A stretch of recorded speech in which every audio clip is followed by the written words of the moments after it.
What's up guys, it's your boy, still needs an intro. Today, we're gonna try vlogging. Now make sure you watch until the end and leave a comment down below if you like this style of video, because I don't know if I personally like it, but if you guys like it, I'll continue to do it. But today we're gonna be taking a little bit of a road trip to the east side of town because the dealership on the west side doesn't have the stuff that we need for the mag. So we're gonna travel over there and get what we need. All right, just got here to good old Davis Moore. This is a prime example of why you don't buy Mopar parts from a car parts store. Yeah. So when it comes to Mopar, I don't know about GM or Ford specifically because I don't own a modern Ford or GM, but I know with Mopar, anything after say probably 2004, it's easier just to get your stuff from the dealership, because if you turn your key from on to accessory, on, accessory, on, you'll see P0523 and P0335. Now 0335 is crankshaft position sensor shown in this video, and 0523 is oil pressure sensor shown in this video and this video.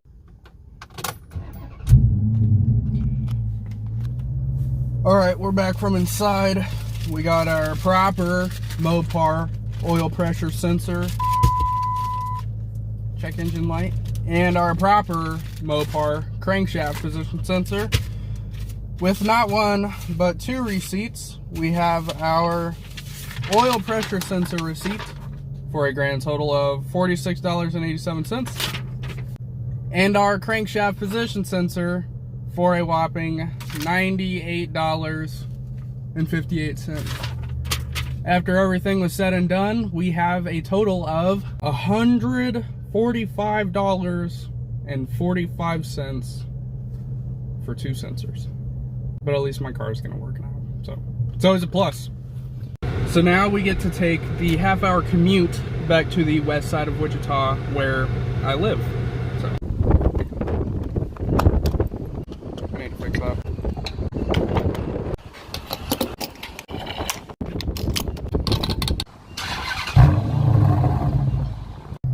That's what I like to see right there.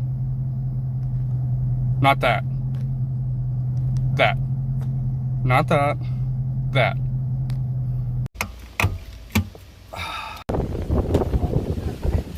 Okay, got her up on jack stands with the jack there for safety. Back wheels chalked off.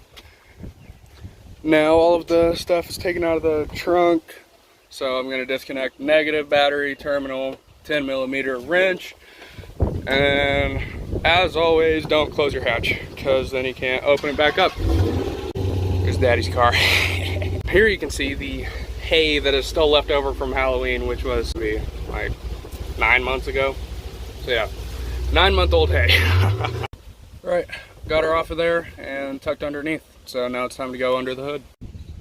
So if we take our 3/8 drive to the tensioner pulley right over there, we'll be able to tank it on the loosen setting, pull it up, and then take the belt off of it.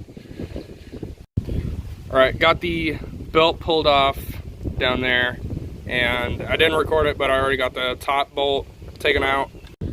And if we take a little gander down in there, that's the sensor we want.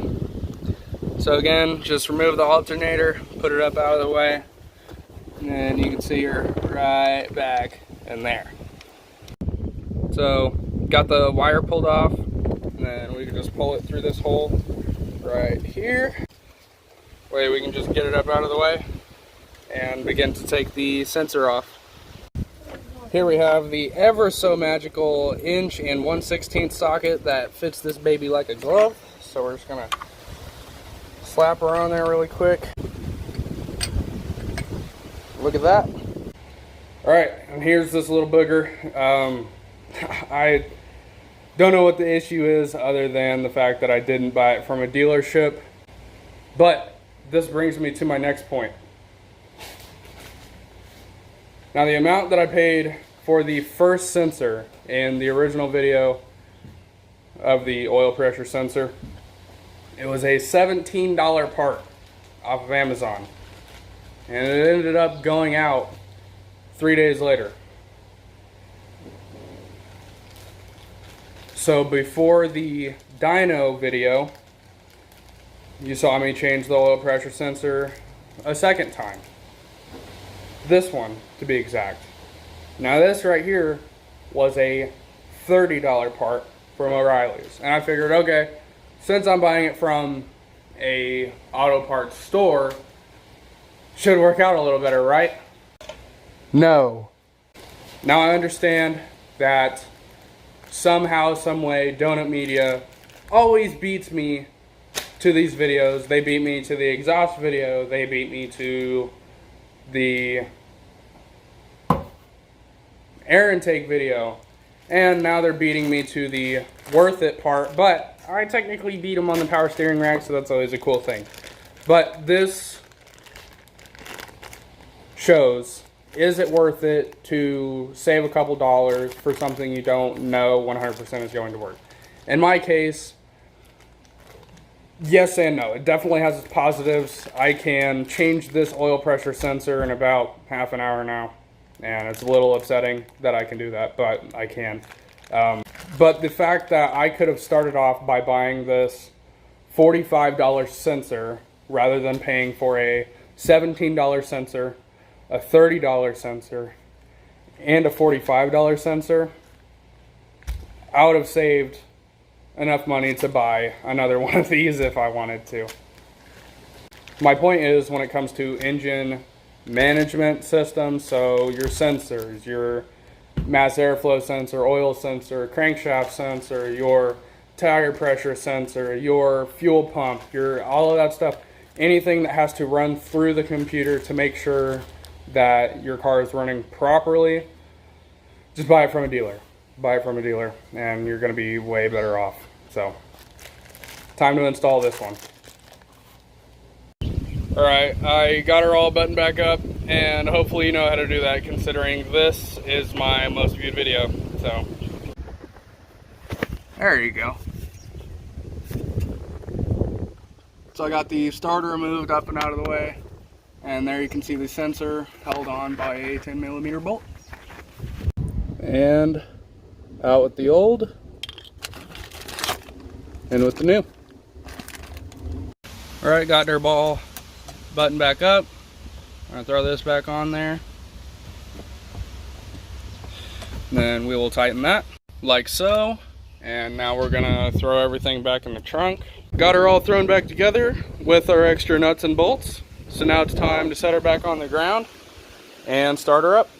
And that's what I like to see. Yeah. Man, it just got done raining and she looks beautiful today. Now, I hope you found this video helpful, or at least entertaining. If you did, please be sure to drop a like and share it with your friends. If you'd consider subscribing, click over here. If you want to see what YouTube recommends you watch next, click over here. And as always, I look forward to seeing you guys next time.